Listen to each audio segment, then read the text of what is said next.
क्या लाजमी है कि कराची को अलग सूबा बनाया जाए या सूबाई हमारी हुकूमत है, इसको थोड़ा सा सीधा किया जाए? कराची के जो अंडरपास हैं वो खंडर पास की शक्ल इख्तियार कर चुके हैं। कराची में पीने का पानी का निजाम नहीं। हर जगह के जब थाने ठेकों पे दिए जाएंगे, SBCA ठेकों पे दिए जाएंगे, तो फिर ये आवाजें नहीं लगेंगी।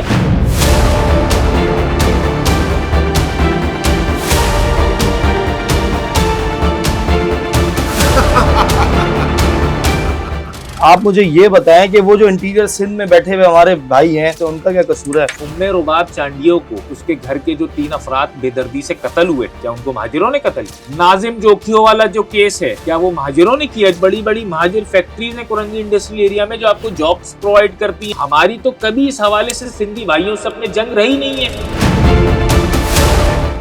एक शारे भुट्टो दे रहे हैं, वो शारे भुट्टो इसलिए बना दी है कि इस सूबे के देही वडेरे जागीरदार जो अब DHA में रहते हैं, उनको शहर के ट्रैफिक से थी नफरत। उनको खुद भी देखकर शर्मिंदगी होती थी कि हम शहर को डिलीवर नहीं कर पा रहे, तो उन्होंने ये फैसला किया कि क्यों ना हम एक ऐसी शारा बनाएं जो हमारे घर से निकल के डायरेक्ट काठगोड़ पे कनेक्ट हो, आगे के इलाकों में निकल जाए। तो शारे भुट्टो आवाम के लिए तो नहीं बनी। मुशर्रफ दौर के अंदर मुत्तहिदा कौमी मूवमेंट के पास यही इख्तियार था जो इस वक्त इख्तियार पाकिस्तान पीपल्स पार्टी के पास है। चलो MQM लसानी जमात थी, एक वक्त के लिए मान लेते हैं ये तो सिंध के ठेकेदार हैं, ये तो सिंध के सरमायादार हैं, ये कहते हैं कराची सिंध का हिस्सा है, हमारी लाशों के ऊपर से आप कराची को अलग करेंगे, तो क्या कराची के शहरियों को आप 18 साल में नौकरी नहीं दे सकते थे? हाँ सर, MQM इस वक्त MQM ऐवानों में मौजूद है, सूबाई असेंबली में मौजूद है, सेनेट में मौजूद है, वफाक में मौजूद है। मजे की बात है अवाम में मौजूद नहीं आज। सर बोलते हैं पेरिस बन रहा है, पेरिस से आगे जा रहे हैं कराची को लेके हम। कुमैल शाह साहब का भी बयान सुना था, उन्होंने कहा कि कराची जैसी जन्नत जगह नहीं है। अब मुझे नहीं पता और शर्मिला फारूकी साहिबा का भी, अब मुझे नहीं पता वो बयानात की टाइमिंग्स क्या थी, दोपहर में दिया गया बयान था या रात में दिया गया बयान था।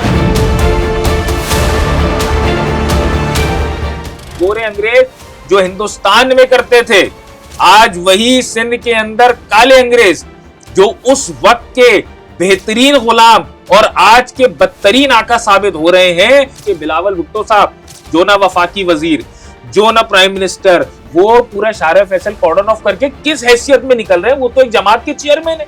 वो जब ये जुल्म करेंगे तो फिर कराची 28वीं तरमीम हो या 28वीं तरमीम से हट के कोई और रास्ता इख्तियार करना पड़े, फिर कराची को आपको सूबा बनाना पड़ेगा।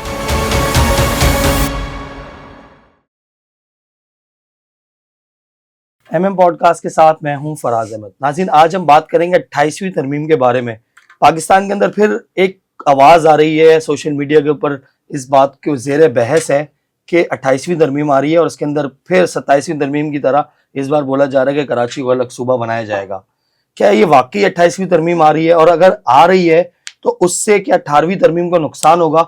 इस टॉपिक पर बात करने के लिए हमारे साथ मौजूद हैं टीम महाजिर पाकिस्तान के सरबराह हैं बैरिस्टर हसन खान साहब। सर अस्सलाम वालेकुम। वालेकुम सलाम। सर बहुत बहुत शुक्रिया, आपने टाइम दिया। सर 28वीं तरमीम की फिर एक बार गूंज है। देखिए 28वीं तरमीम की तो फराज भाई 27वीं तरमीम के बाद से ही गूंज शुरू हो गई थी, और ये वफाक ने जो पाकिस्तान मुस्लिम लीग नून की जो कोलिशन गवर्नमेंट है, PDM2 जिसको आप कह लें, उनका एक ये एग्रीमेंट था, वर्बल एग्रीमेंट कह लें आप इसको, दीगर अपनी इत्तेहादियों के साथ, बिलखुसूस MQM के साथ, कि भाई जो आपका प्रोविंसेस का मुतालबा है या फिर आर्टिकल 140A को शामिल करने का, जो उसका पूरा चैप्टर शामिल करने का मुतालबा है, NFC अवार्ड जो है उसको जिस तरीके से रिकंसिडरेशन करने का जो मामला है, और उसके साथ साथ आर्टिकल 239 सब क्लॉज 4 जो सूबों के इख्तियारात प्रोविंसेस को देता है कि 2/3 मेजॉरिटी से वहां से पास होने के बाद altering the limits with in the provinces किए जाएंगे पाकिस्तान के।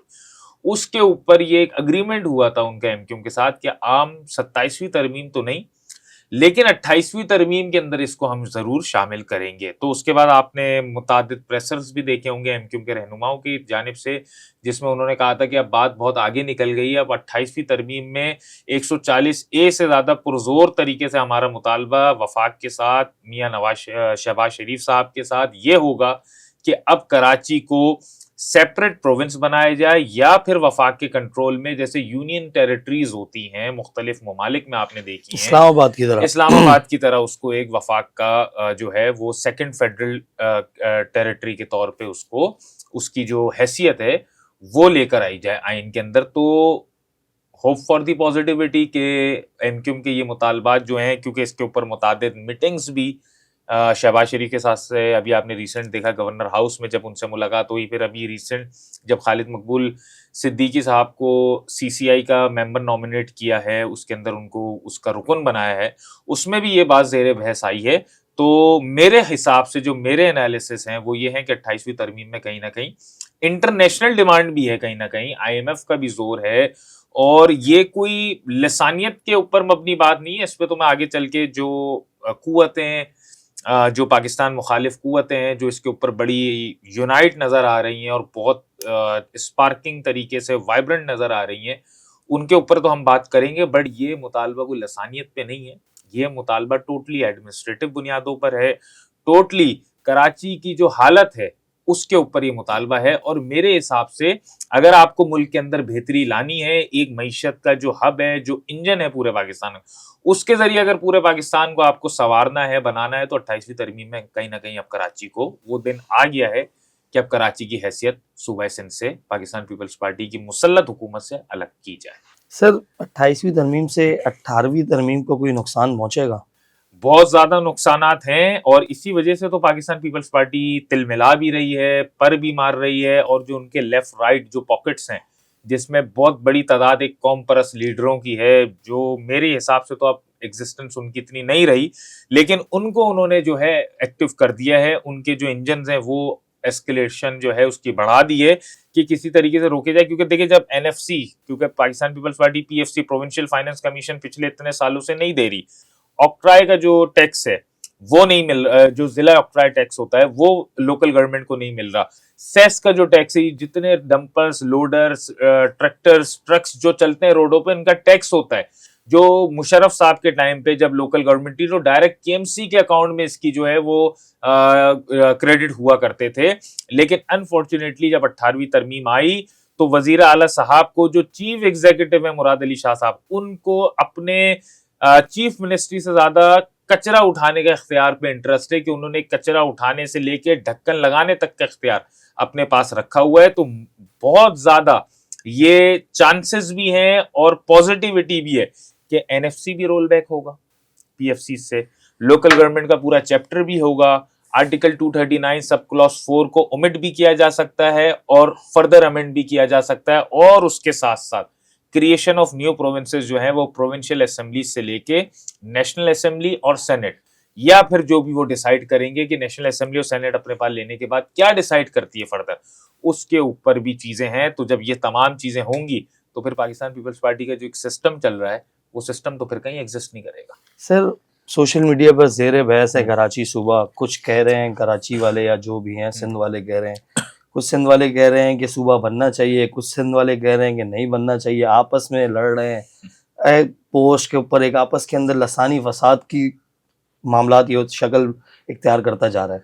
मुझे ये बताएं कि यार क्या लाजमी है कि कराची को अलग सूबा बनाया जाए, या पीपल्स पार्टी वफाकी जो सूबाई हमारी हुकूमत है इसको थोड़ा सा सीधा किया जाए? फराज भाई, जो हमारे सिंधी भाई है ना, उनको मैं ये पैगाम दूंगा आज के पॉडकास्ट से कि वो पाकिस्तान पीपल्स पार्टी के इस जो उनकी नफ्स है उसके ऊपर वो हाथ रखते हैं, तो वो पाकिस्तान पीपल्स पार्टी के 18 सालों का जो एक काला जो पूरा उनकी जो एक ब्लैक हिस्ट्री है, करप्ट हिस्ट्री है, उसको भूलकर वो सूबे पे आ जाते हैं। देखें सूबे जो हैं वो पाकिस्तान पीपल्स पार्टी की ही वजह से बनेगा। कराची अगर अलग होगा तो पाकिस्तान पीपल्स पार्टी की वजह से होगा। उसकी वजह यह है कि 18 सालों में इन्होंने कुछ डिलीवर नहीं किया। कराची के जो अंडरपास हैं वो खंडरपास की शक्ल इख्तियार कर चुके हैं। कराची में पीने का पानी का निजाम नहीं, सेवरेज कराची में मौजूद नहीं, सड़कें कराची में मौजूद नहीं, उसके साथ साथ जो आपकी स्ट्रीट वॉक्स होती हैं वो कराची में मौजूद नहीं, सर्विस रोड कराची में मौजूद नहीं। हर जगह के जब थाने ठेकों पे दिए जाएंगे, एसबीसीए ठेकों पे दिए जाएंगे, टीएमसी ठेकों पे पिछले 18 सालों से चलेंगी, तो फिर ये आवाजें नहीं लगेंगी। अगर पाकिस्तान पीपल्स पार्टी सिंध से इतनी सिंसियर होती तो वो प्रोविंशियल कैपिटल कराची को इतना बना देती, इतना सवार देती कि ये आवाजें नहीं लगती। ये आवाजें जब जब लगी हैं क्योंकि अब लोग तंग आ चुके हैं, मेंटली लोग फ्रस्ट्रेट हुए गए, डिस्टर्ब हो गए, एग्जॉस्ट हो गए। तो फिर मैं अपने जो सिंधी भाई हैं, मुखातिब उनको कर रहा हूं, जो एक गरीब हारी सिंधी है, जो किसान है, जो जमीन पे काम करता है, जो थर के अंदर बिलकता सिसकता तड़पता है, मैं उन सिंधियों को मुखातिब कर रहा हूं, अपने भाइयों को, मैं उन वडेरे जागीरदार सरमाएदारों को या उन कॉम्प्रेस लीडरों को जो अपने मफादात लेकर बैठ जाते हैं, उनको मुखातिब नहीं कर रहा।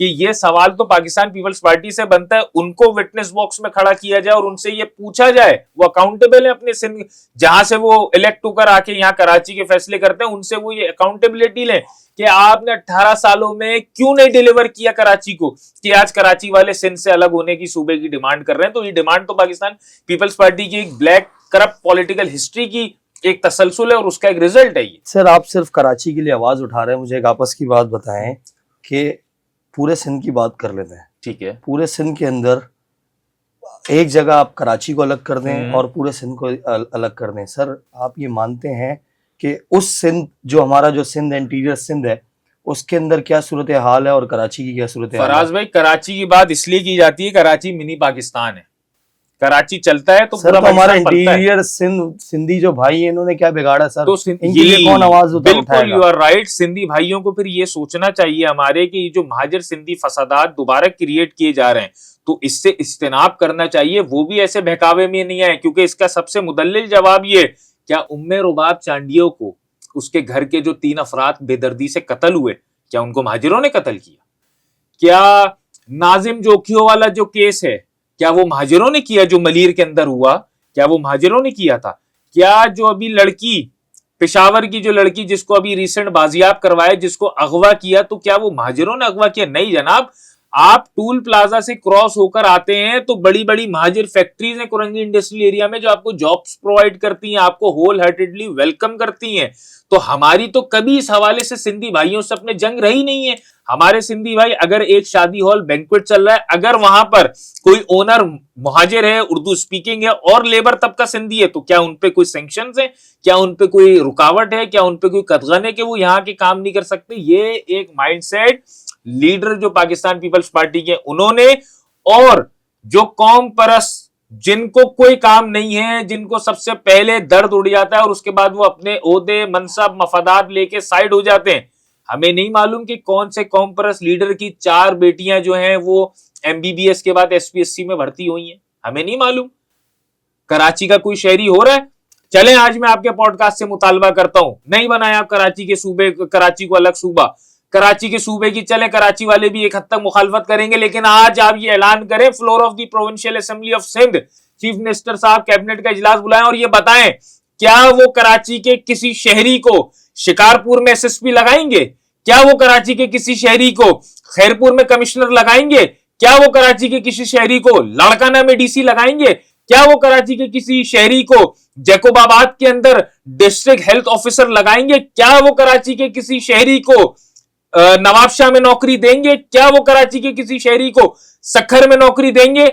नहीं जनाब। आपने पिछले 18 साल में देखा कि इन्होंने पूरे कानून के साथ इस तरीके से ऑल्टरिंग करके, टेम्परिंग करके, इस तरीके से उस कानून का बेड़ा गर्क कर दिया कि आज SBCA के अंदर DG SBCA को हटाएं तो 700 से 300 जो अफसरान SCUG के जो यहां भर्ती हुए, 412 मुलाजमीन, वो किस उसके अंदर भर्ती किया गया है, जबकि ये कानून है, ये आइन कहता है कि 1 से 15 ग्रेड तक की नौकरी उस शहरी के, उस डिस्ट्रिक्ट का, उसका हक होगा, फंडामेंटल राइट्स होंगे उसके। ये आइन, ये कानून कहता है। यहां पर आप बताएं, क्या सेवन से लेकर लोगों को SBCA में नहीं लाया गया? क्या कराची बिल्डिंग कंट्रोल अथॉरिटी का नाम चेंज करके सिंध बिल्डिंग कंट्रोल अथॉरिटी नहीं रखा गया? क्या कराची में जितने इंस्पेक्टर्स को SHOs होना था, क्या उनको रिवर्ट करके लाड़काना, दादू, नवाबशाह, सक्कर, शहीद बेनजीराबाद से लाकर यहां पर इंस्पेक्टर रैंक के ऊपर SHOs नहीं लगाया गया? जब ये तमाम चीजें होंगी तो फिर हमें वही मजालिम याद आएगा जो अंग्रेज करते थे, गोरे अंग्रेज में कहूंगा, गोरे अंग्रेज, सिर्फ अंग्रेज नहीं कहूंगा, गोरे अंग्रेज जो हिंदुस्तान में करते थे। आज वही सिंध के अंदर काले अंग्रेज जो उस वक्त के बेहतरीन गुलाम और आज के बदतरीन आका साबित हो रहे हैं, आज के बदतरीन जो हैं वो हुक्मरान साबित हो रहे हैं, वो जब ये जुल्म करेंगे तो फिर कराची 28वीं तरमीम हो या 28वीं तरमीम से हट के कोई और रास्ता इख्तियार करना पड़े, फिर कराची को आपको सूबा बनाना पड़ेगा। सर, पाकिस्तान पीपल्स पार्टी के ऊपर ये इल्जामात लगाए जाते हैं कि 18 साल के अंदर इन्होंने गैर कानूनी भर्तियां की हैं, इंटीरियर सिंध से लोग लाके बिठा दिए हैं। सर, थोड़ा सा माजी में चले जाते हैं। मुशर्रफ दौर के अंदर मुत्तहिदा कौमी मूवमेंट के पास यही इख्तियार था जो इस वक्त इख्तियार पाकिस्तान पीपल्स पार्टी के पास है। तो सर, उस वक्त मुत्तहिदा कौमी मूवमेंट ने अपने महाजरों के साथ क्या किया? उस वक्त उनके पास इख्तियारात थे, क्यों नहीं उन्होंने अपने लड़के डीसी भर्ती किए, उन्होंने इंस्पेक्टर भर्ती किए? तो सर, ये आप ये कह सकते हैं, इस बात को मानेंगे कि उन्होंने भी गलतियां की हैं? फराज भाई, पहले तो एक चीज पे बहस हो, एमक्यूएम पे हम क्रिटिसिज्म करते हैं और हमारा डेमोक्रेटिक राइट है। जाहिर सी बात है, जिस शहर में रहते हैं उस शहर की अगर रिप्रेजेंटेशन एमक्यूएम से हटके अगर पीटीआई के पास होती उसके भी हम क्रिटिक होते। बट पहले तो दो चीजों का जो है वो बाइफर्केशन करनी चाहिए, कैटेगराइज करना चाहिए कि एमक्यूएम की 2002 से लेके 2007 या 8 तक की जो गवर्नमेंट थी वो कोलिशन गवर्नमेंट थी।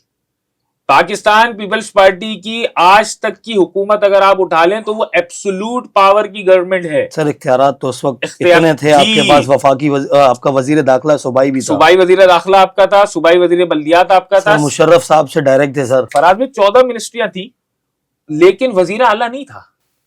सर, आपको लगता है कि उस वक्त आप ये समझते हैं कि ऐसी क्या वजह थी कि सारी वजारतें दे दी मुशर्रफ साहब ने लेकिन वजीर आला नहीं दे सके? वो नहीं दे सकते थे, वो कोई वजूहात थी, उनको भी एप्रीहेंशंस थी कि सिंध के अंदर क्या होगा। आपकी जो बात है वो वजह है कि जो काम एमक्यूएम को इफेक्टिवली उस टाइम पे करना चाहिए था, सीएसएस कॉर्नर्स खोलने चाहिए थे, प्रोविंशियल सर्विस कमीशन के कॉर्नर्स खोलने चाहिए थे, उस तरीके से नहीं किया गया। लेकिन अगर 18 साल की आप गवर्नमेंट ले लें और 5 साल की गवर्नमेंट ले लें तो उस 5 साल में एमक्यूएम ने डेवलपमेंट के ऊपर काम किया। अगर अगले 5-10 साल एमक्यूएम को और मिलते, तो मेरा ये एक मफरूजा है, मैं कोई इस्टेब्लिश होकर ये बात नहीं कर रहा, मेरा एक मफरूजा है कि शायद आज जो पाकिस्तान पीपल्स पार्टी ने करा है वो एमक्यूएम भी करती, अपने लोगों को भर्ती करती। लेकिन केएमसी वाटर बोर्ड में एमक्यूएम ने जितने ग्रेड्स दिए उससे ऊपर एमक्यूएम उससे ऊपर दे सकती थी, केपीटी में भी दे सकती थी, लेकिन अनफॉर्चुनेटली नहीं दिया गया।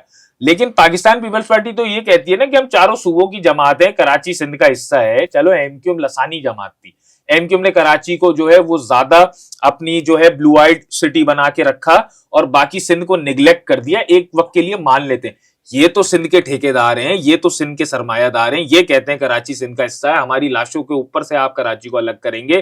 तो क्या कराची के शहरियों को आप 18 साल में नौकरी नहीं दे सकते थे? क्या आप कराची के किसी शहरी को जो है वो 17 ग्रेड 18 ग्रेड का ऑफिसर नहीं लगा सकते थे? आज एसपीएससी का रिजल्ट देखें, क्या उसमें मेजॉरिटी कॉम्पिटिटिव एग्जाम जो सीसीई का कॉम्पिटिटिव एग्जाम हुआ है, ये अभी जो रिसेंट गुजरा है जिसमें honourable high court of Sindh ने स्टे दिया है, तो क्या उसमें एहतजाज करने वाले महाजर थे?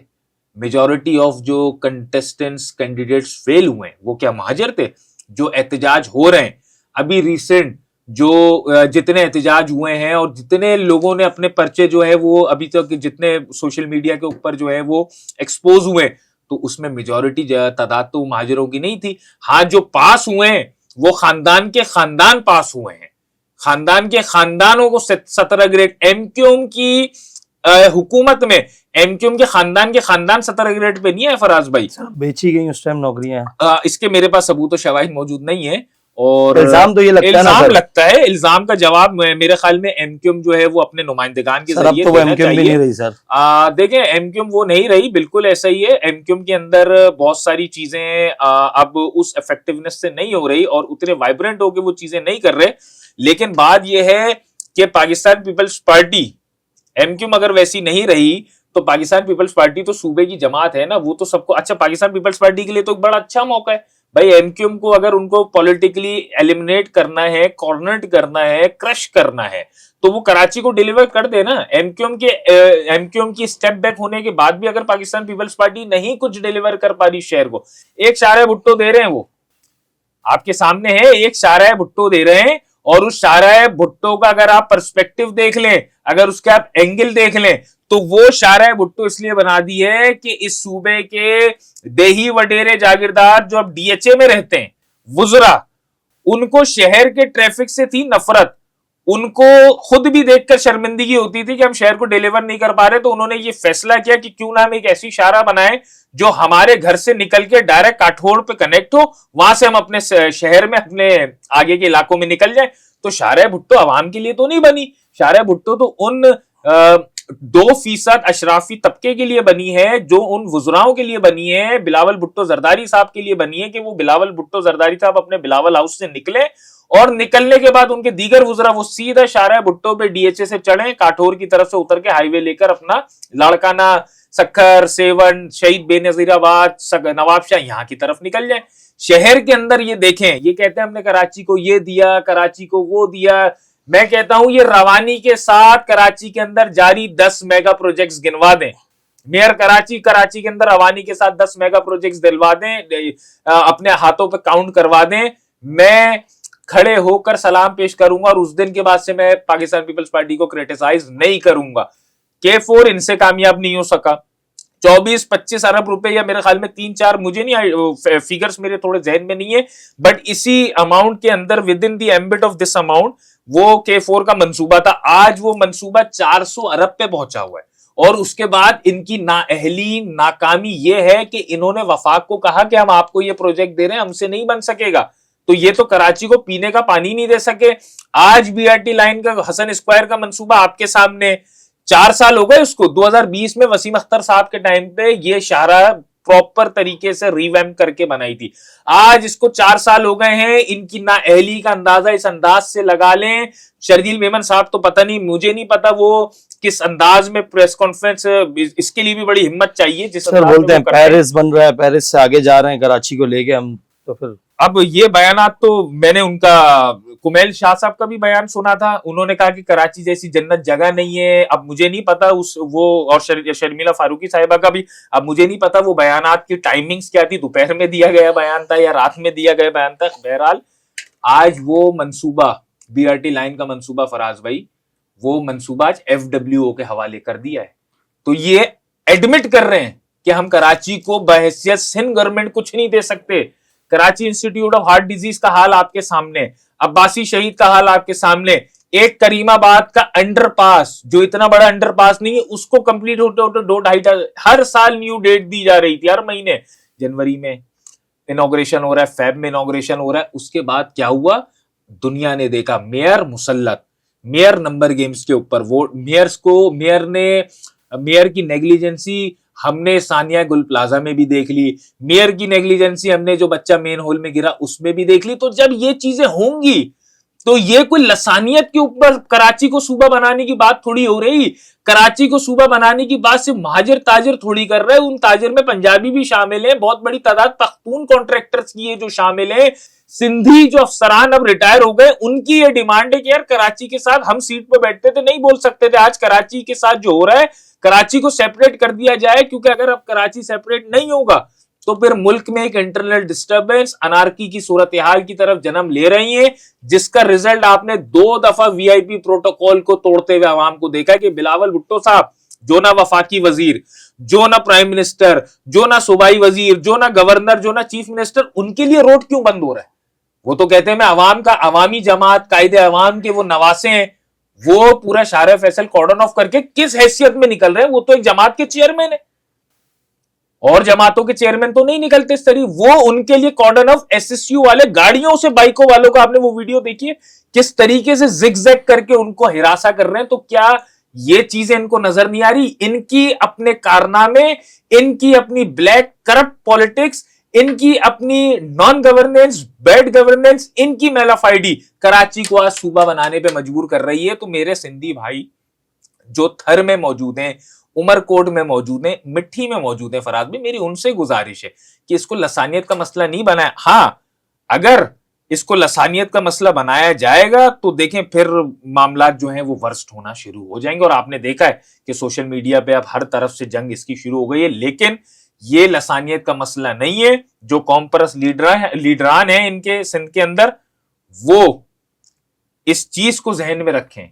कि उनकी धमकियों से, उनकी थ्रेटनिंग टोन से, उनके उनके जो हवारी हैं, उनके जो कारकुनान हैं, उनकी जो वीडियोस असला लहराते हुए, मूंछों को ताव देते हुए बन रही हैं, वो ये समझ रहे हैं कि इससे कराची के लोग, कराची के शहरी या फिर महाजिर अवाम डर जाएगी। तो जनाब, उनको तारीख जहन में रखनी चाहिए कि पाकिस्तान बना था हौसले के साथ, सिंधु देश आज तक नहीं बन सकता। सर पूरे सिंध की बात कर लें, अगर पूरे सिंध में आप हैदराबाद, सक्खर, लाड़काना यहाँ चले जाएं, उसके लिहाज से कराची में तो बहुत अच्छी तरक्की हुई है सर। उधर उनका बेचारों का क्या कसूर है? मैं आपसे बार बार वो बात कर रहा हूँ। आप लोग मुतालबा करते हैं कराची को सूबा बनाने के लिए, नहीं, ठीक है, आप मुझे ये बताएं कि वो जो इंटीरियर सिंध में बैठे हुए हमारे भाई हैं या हमारे लोग हैं, जैसे सक्खर के अंदर हैं, लाड़काना में मौजूद हैं, हैदराबाद में मौजूद है, उनका क्या कसूर है? उनके लिए कौन आवाज उठाएगा? हमारा मुतालबा तो ये है कि कराची समेत सिंध में 3 सूबे होने चाहिए, सर्दर्न सिंध, नॉर्दर्न अपर सिंध या नॉर्दर्न सिंध कह लें, और ग्रेटर कराची। इस तरीके से इसको जोड़ा जाए। उसके बहुत सारी प्लान्स भी जो थिंक टैंक्स हैं इस मुल्क के, उन्होंने डिस्कस किए हुए हैं कि इस मुल्क के इस सूबे के अंदर मजीद 3 सूबे बनने चाहिए, बशमूल सिंध के। पंजाब के अंदर भी सूबे बने, क्योंकि सराइकी जो बेल्ट है, हमारे सराइकी भाई हैं, उन्होंने भी लाजवाल कुर्बानियां दी हैं, आवाजें उठाई हैं, और उनकी एक जद्दोजहद है। उन्होंने भी हर दफा ये कहा, और तकरीबन इनकी तो बात पंजाब गवर्नमेंट ने कंसिडर भी की है। हजारा सूबे का नारा भी हम एक अरसे से सुन रहे हैं। तो ये मुतालबा, मैं आपको फिर कह रहा हूं, ये मुतालबा लसानियत में नहीं है, ये मुतालबा totally solely purely international demand के ऊपर है, इंटरनेशनल जो आप पॉपुलेशन के ऊपर है, डिलिमिटेशन के ऊपर है, जो सेंसस के अंदर इवेजन हो रही है उनके ऊपर है, कि जब मजीद सूबे इस मुल्क में बनेंगे तो इस मुल्क के अंदर इख्तियारात निचली सतह तक जाएंगे।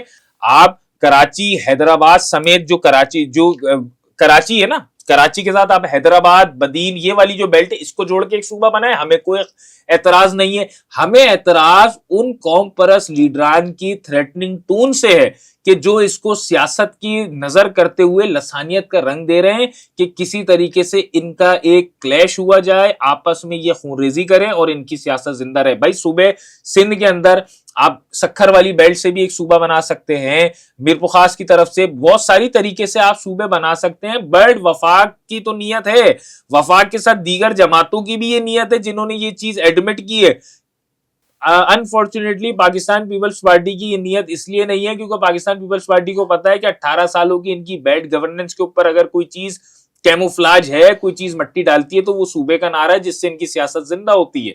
और सियासत जिंदा, ऑक्सीजन इनको देने में कहीं ना कहीं अगर फैसिलिटेशन है, अबिटमेंट है, तो वो टोटली जो है कॉम्परस लीडरान की है, जो इस बात का नारा लगाते हैं कि हम नहीं सूबा बनने देंगे। तो वो सूबे की बात किस मुंह से करते हैं जो इस सिंध को पाकिस्तान का हिस्सा ही नहीं मानते? अगर वो मानते तो सिंधु देश के नारे इस सूबे के अंदर नहीं लगाते। वो सिंध को मजबूत करने की, मुस्तहकम करने की, प्रॉस्पेरिटी की तरफ ले जाने की बात करते हैं। सर ये वक्त है, ये जरूरत है इस वक्त माजिर कौम या कराची वालों की, जिसमें सिंधी लोग, सिंधी भाई भी हैं हमारे, महाजिर भाई भी हैं, पंजाबी भी हैं, सब हर कौमियत से ताल्लुक रखने वाले हैं। तो इनकी आवाज बनने के लिए इस वक्त कोई सियासी जमात मौजूद है?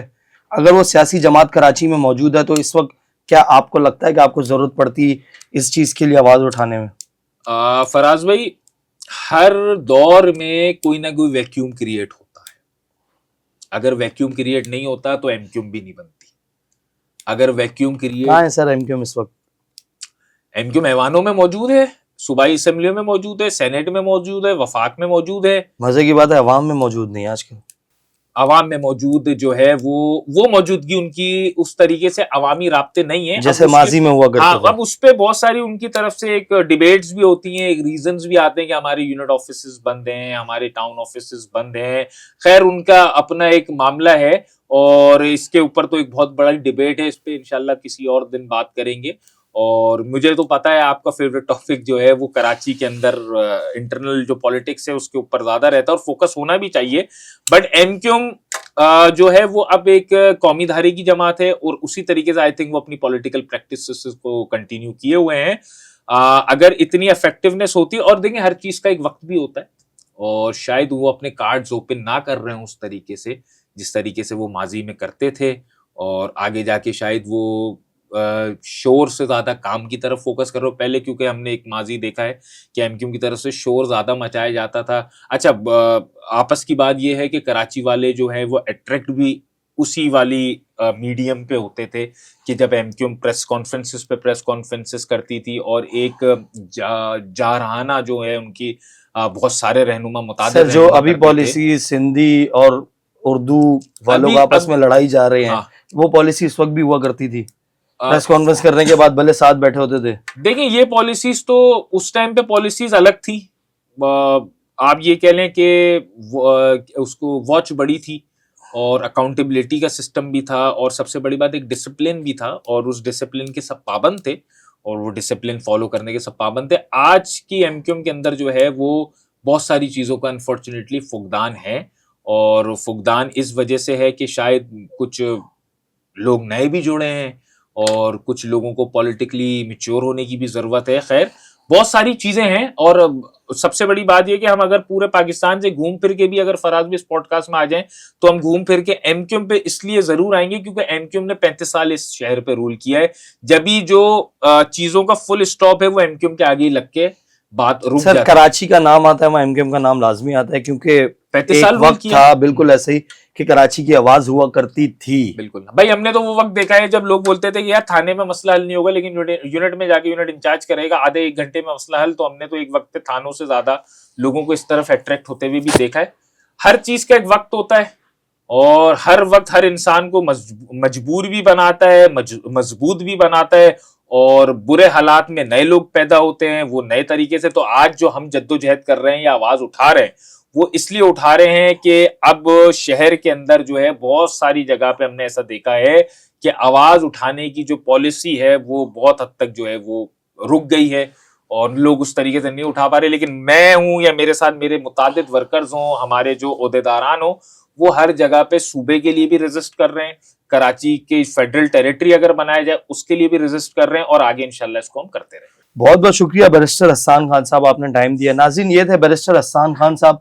27वीं तरमीम जब आ रही थी उस वक्त भी अलग सूबे का नारा लग रहा था, बहुत से लोग उस टाइम मुखालिफ भी थे और हिमायत में भी थे। 28वीं तरमीम अब सुनाए आ रही है, उसके अंदर भी ये नारा लग रहा है। अब देखते हैं कि होता क्या है। अब तक के लिए इतना ही, मुझे इजाजत दीजिए, अल्लाह हाफिज।